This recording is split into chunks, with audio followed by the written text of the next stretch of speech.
Hello and welcome to Magnify. I'm your host, Brooke Walker. In his most recent General Conference address, President Nelson said that as disciples of Jesus Christ, we can have access to a different kind of confidence, a confidence that doesn't come from what the world tells us about how to look or be or act, but a confidence that comes from having a relationship with the Lord. That is a gift we can tap into right now. And many of us might be wondering exactly how we can do that. And of course, each of us has our own path to finding confidence before the Lord. And today's guest has her own interpretation of what that looks like for her. Cindy Sweat is with us today. Cindy is a mother of 7, and she recently got her Master of Public Administration 20 years after going to school as an undergrad. Her story is one that has taught her that as she partners with God to help make decisions, He will give us the confidence to step into new and unexpected places. Cindy, I am so delighted to meet you through the screen, sister. Thanks for being here and joining in our Magnify chat. Thanks, Brooke. I'm so excited to be here too. I should ask you, this is a deviation of topic, but as I said, 7 kids, maybe Cindy can validate me. At what point does the laundry become unattainable, unimaginably hard? Is it 5? Because if you said 5 kids, I'd feel really validated right now. No, I would say 3. Okay. I'm working through some piles. It happens fast. I remember the piles at just 3. Okay. Well, thank you for that. That's what I needed to hear on this pile plenty morning. Cindy, I know it's been a couple years since you earned that Master of Public Administration, but I know the lessons are still rich, and I know you still probably think about that leap and that extension and that accomplishment. I am curious, when you heard President Nelson speak to this confidence, did it immediately resonate with you like, oh yes, I gained that, I felt that, I utilized that in this pursuit of my education? Yes, for sure. In fact, it was so interesting it's what I lacked in going back to school. It really was like, oh my goodness, like I didn't have the confidence that I felt like was needed to go back to school. But by the end of my journey, that was when most people said, like, what do you feel like? How do you feel like you benefited the most from it? That was the work.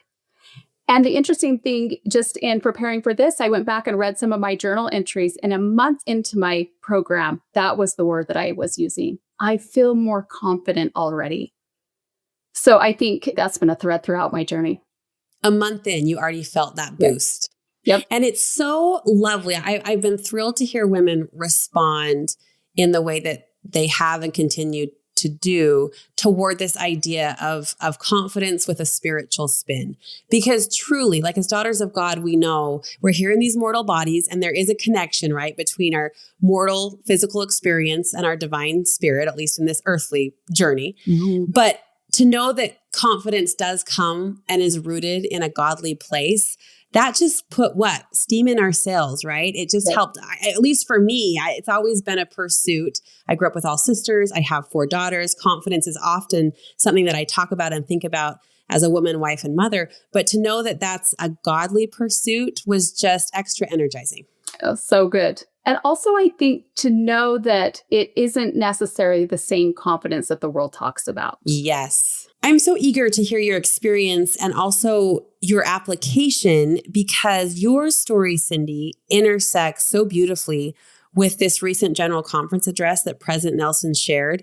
In his talk, he outlined 5 points of confidence we can find as we lean into the Lord.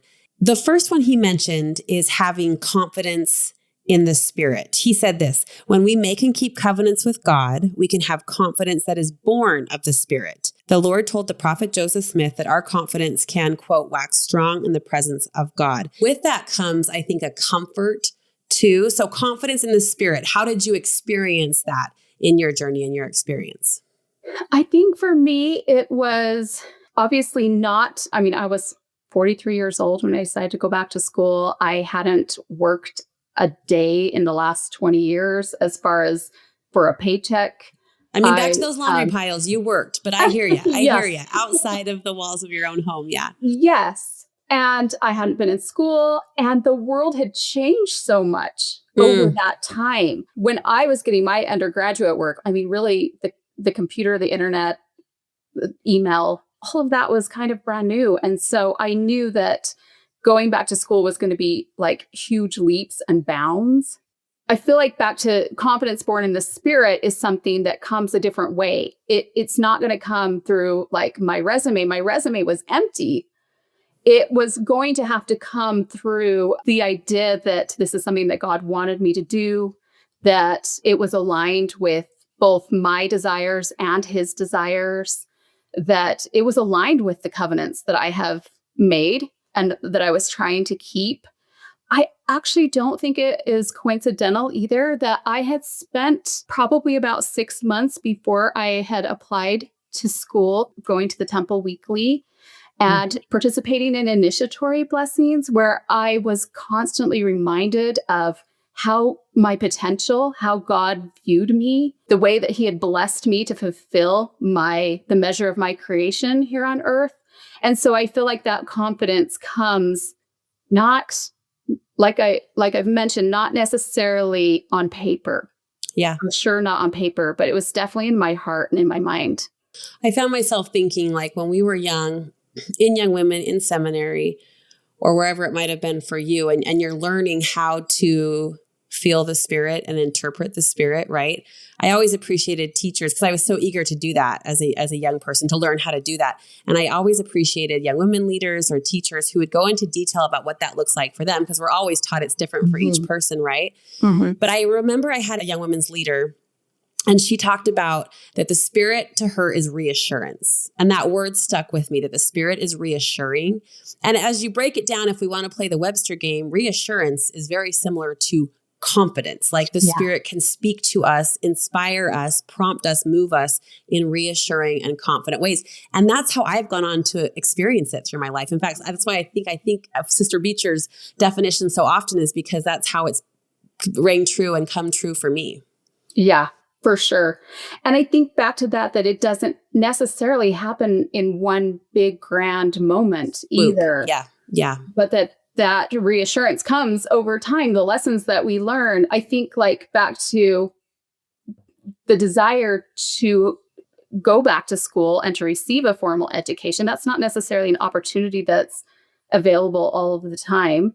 But I had built up years of, first of all, my journey is it's so intertwined with my husband's and our family, and it's been our journey, and we sacrificed many years for education.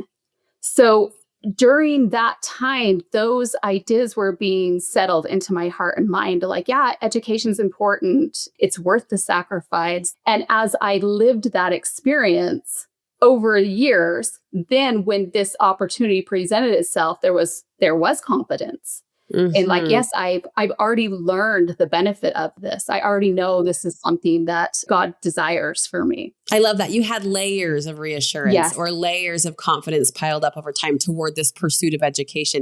And that's always a beautiful thing to look back and see. We often talk about how God intersects, but to look back and see how God prepared, like bit by bit, piece by piece, line by line, precept by precept, as we say. But it amounted to a really strong desire in you that led to this confidence. Yes. And it wasn't something either that I would have necessarily like during all of that time, while we were sacrificing, while we were making these decisions, I wasn't thinking in the back of my head, like at one time, this is going to be for my benefit, you know, or somehow this is going to come back to be an opportunity that I have. I wasn't thinking that. I was just moving forward, and those seeds were being planted in that way. It was revelation in motion. It was God in motion along the way. Yes. You gained confidence in the Spirit through your experience. President Nelson went on to talk about confidence in how we approach God, and you felt that confidence as well. Yeah, I like this idea because what I love about what he said in his talk is approaching God right now. I think there's this idea that, you know, we know that one day we'll stand before God and be judged, and all of everything will be laid out in front of us. But I think there's something in feeling like we can approach him right now in the messiness of everything. I hadn't worked through all the details. It wasn't like I had my 10-point plan that I brought to him. It was more like, hey, this opportunity feels like it is coming in my life. My husband got a job at BYU that made it so I knew that this opportunity was available to me. I heard about the program right after I had my 7th child, and I was like, the moment I heard about the program, I was like, oh, I want to do that, but the timing's not right. So in all of the messiness, being able to come and say, like, I think this is the window. I think this is the window. But at the same time, I'm having to say, but what about all of these X, Y, Z, 1, 2, 3, yes. laundry. Yeah, yes. I hear you.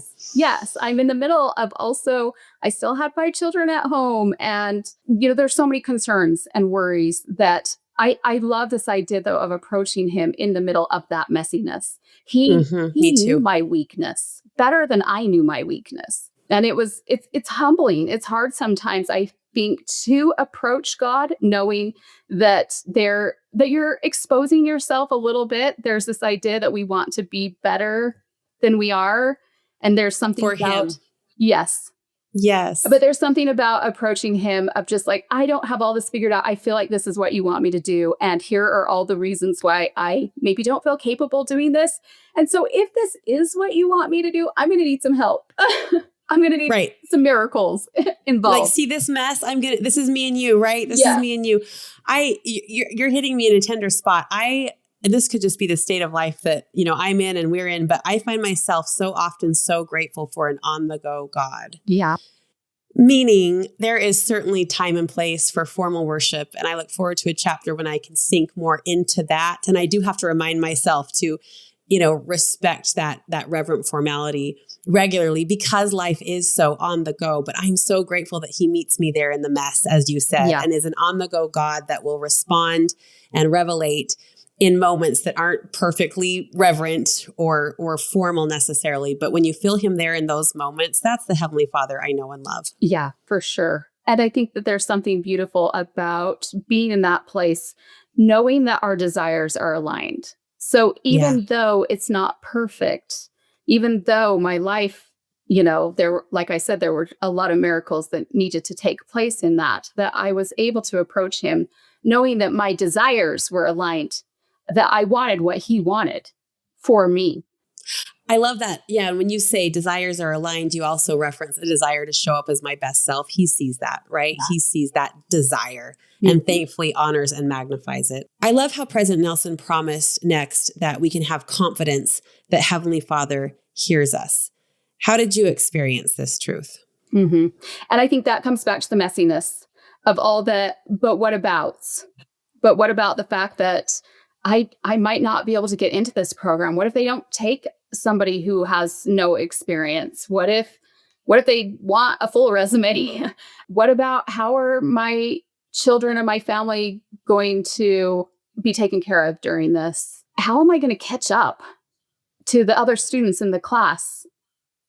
And what about my skills that are lacking that there was just so many what abouts. And I feel like I love the line he gives in that actually, where he says, praying with confidence that Heavenly Father hears us and that he understands our needs better than we do. And I love that because also not just in those prayers of like, I just am going to need a lot of help to get where I'm trying to go. And he understood that probably a lot better than I saw it, but also his ability to see what's coming next for me and why I might need this in the future. And I feel like that has happened over my life too, where sometimes I get answers to a prayer I haven't even prayed for yet because he knows what we need better than we do. He's a really good anticipator. I think of the way that even me and my husband met. We had grown up together. He led us back together in this beautiful way that I literally cannot deny the orchestration that he performed in that, down to the smallest details about things that were concerns in my heart and the way that it all came about. We've had, just decisions that we've made over the years about jobs to take or moves to make. And every step along those ways, there was usually some kind of fear involved. And there was usually some kind of a direct answer that was given just to relieve that fear. And this was no different with going back to school. I mean, like I said, I was worried about the impact that it would have on my family at the time. I felt like there was this little window of opportunity. I did have 5 children still at home. I did have some teenagers. We had been through teenagers that were, maybe a little bit more time consuming. So I was like, oh man, is this the time? Do I wait a couple of years until my son is, in kindergarten full time? I felt reassured that the timing was right. But sometimes we don't know until afterwards how all those pieces play together. I was just going to say, sometimes it's one piece at a time, right? Yes. You got the reassurance of the timing, and that still left a million other question marks, but you moved forward with faith on that one piece that was offered after that prayerful connection. And we take a step forward and another piece falls into place, and hopefully another piece falls into place. But sometimes it's just one piece you have holding in your hand, and that's all you get. For sure. And I think I feel like in some ways I'm still seeing the results. I'm in the middle of it still. So I did that. I moved forward. I finished it. How is this going to play out in the next 10 years? I would love to talk about this in 10 years and to be able to look back and say because I know that it will happen. Okay, but isn't that a cool thought? What's happening right now as we kind of hunch our shoulders and look left and right? Yes. What's happening right now or unfolding in front of us in this very moment that in 10 years we'll be able to say, oh, I get it. Yes. I get it. Yes. And I do think that's the benefit of being at the vantage point I am in life. When you're young and you're going to school and you're like, oh, how is this going to impact my life? It takes that time to kind of see how that impacts. But being in the middle where I am, I can look back and I can say I know that God directed me to get to where I'm at. The last 25 years or 26 years as I've been at home with my children and loved this time and have had all of these wonderful opportunities and blessings because God directed me to do what I did. I'm so grateful for that. And so because of that, I have confidence going forward that he's going to do the same thing. Just because I don't see it yet, just because I don't have that clear picture doesn't mean that I don't have that confidence that one day I'll be able to connect the dots and they're going to be beautiful. I love that President Nelson is always quick to point us to God's love and how much he loves us. And that's one of the confident truths, is that we can be confident in the fact that he loves us more than we can comprehend. How has that been shown to you? Oh, I think just even opening up the opportunity. I think in the world that we live in today, just all the privileges, all the opportunities, all the blessings that we have. The way that he showed me that my continued growth and development matters to him in all aspects. I needed to go back to school to continue to grow and develop as a woman, as a mother, as a wife, as a daughter, as a child, as a sister. All of these aspects of our lives are so intertwined. And the fact that he can do this collective work of moving everybody forward and yet helping us in our individual growth is so beautiful and so miraculous. And it shows his love for us as individuals. And like I said, too, also just the ways that he has answered specific prayers that are unique to me, situations that I needed, I just think as he's orchestrated it all, it's really beautiful. And you just can feel that he knows me and that he cares about he cares about me reaching my potential. Yeah. And that he's not in a big rush for it either. That he's patient with me as I'm prepared to take the next steps that he gives me. As earthly parents, we're often challenged, to love them enough to let them go. And he loves us enough to let us grow, right? To let us grow. What is one growth point? I love how you talk about how that personal progression and that personal growth doesn't just apply to education. It doesn't just apply to a job, a career, a profession, but that it's intertwined. If you have an eye single to God, it's intertwined in all of the many ways you're showing up for him and with him. What's one specific growth point that you experienced that contributed to your confidence, but also benefited all of the roles that you play in this kingdom of God on earth? That's a good question. It's interesting. President Nelson talks in his talk about virtue, and charity. And I think those are both gifts. They're usually skills and gifts that kind of get on the bottom of our list of things that we need to grow and develop. Because they feel passive. They feel like they might be built into other virtues or values, right? They might come along for the ride. Yes. But I think I learned through this experience that despite, I mean, obviously I had intellectual growth by going back to school. My mind was expanded and I gained skills and all of the things that we do, the reasons why we go back. But in the midst of that, there was spiritual growth in this better understanding of I have greater confidence that God knows me as an individual, that he, like I said, desires my individual growth and he wants me to reach my potential. And I believe that that is so interconnected. So that as I grow in gifts of honesty and integrity and charity and temperance and patience and understanding, as I develop these gifts through hearing other people's stories and their experiences and having to work on a team with them and learning how people are motivated and how maybe efficiency is not as important as effectiveness with people, and all of these skills that I learned intellectually, they also changed me spiritually to kind of understand God's bigger picture for us as his children. I think they changed some of those attributes within me. Maybe I'm more patient now. Maybe I'm more understanding these same experiences that I'm having. I feel like I give more grace to others to have them.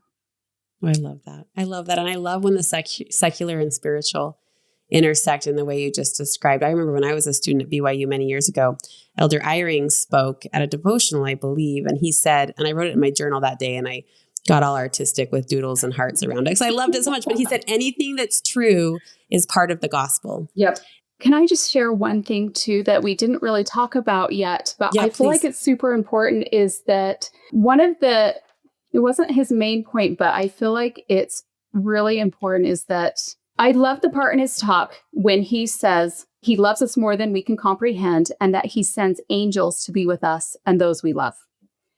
And one of the reasons why I love that so much is because when I had the desire to go back to school, that impacts my family. And it is a joint effort. There's sacrifice by everybody. And I love this idea. We know that we have heavenly angels surrounding us, but often the angels that we see are the angels that are put right in front of us. And I just think that this had such a meaningful impact on my journey, not only my husband and my children and their support and the sacrifices that they made for it to happen, but also the angels of people that I met in school that helped in my growth and development.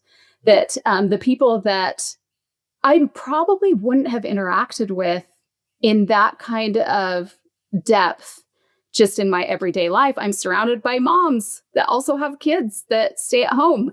And so to be able to go and interact with fellow students that were working moms or single moms or just working women that didn't have children or working men with families, it was so beneficial to learn from their experiences. Well, and how fun to have the humility and the gratitude to see them as that. Like, it's sort of the question, but are they an angel? But are they an angel? Like, who are these people in our life and what's their purpose and role in helping us grow and progress? I love that you saw them like that. So much, especially for my program. I believe that half of the learning and growth didn't just come from my professors, but it came from the other students in my class. Yeah.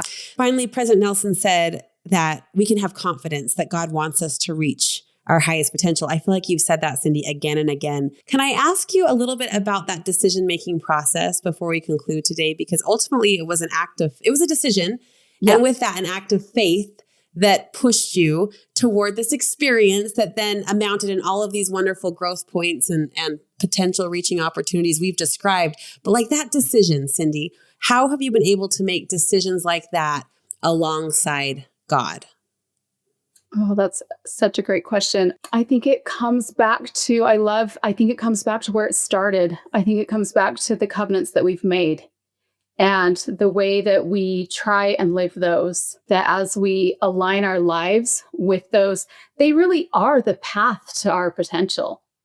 The covenants are the path to our potential. They are it's how we form our relationship with God, how we connect, how we communicate our love to God. It's how we learn to be more like him. It really is that pathway laid out that I truly believe in my heart that as I am more obedient to the things that I know that God desires from me, the words of the prophets, to the words in the scriptures, as I'm more try and be obedient to that, and I'm willing to sacrifice and give up some of the comforts of this life, and also be willing to put in the effort and the work, all of this.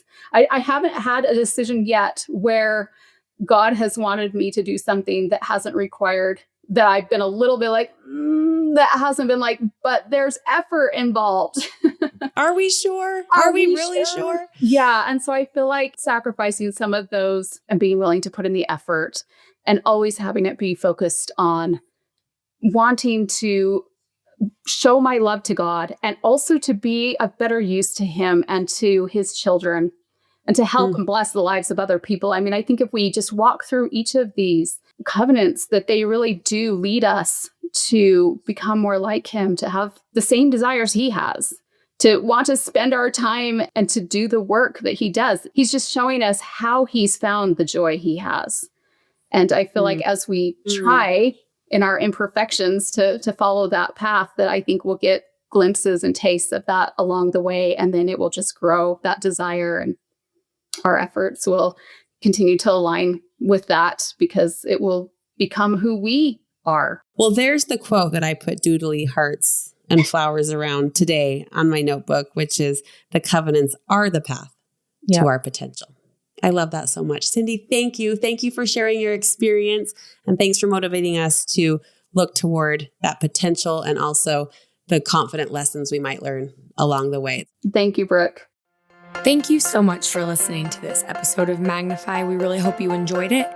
And don't forget to be subscribed wherever you're getting your podcast to The Magnify Show, so that you can get new episodes that drop every Monday. And are you following us over on Instagram yet?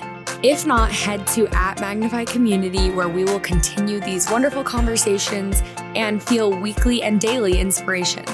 Also, did you know we have a newsletter? If you're not already subscribed, head to the link in the show description, magnifythegood.com, and you can sign up now for weekly inbox inspiration.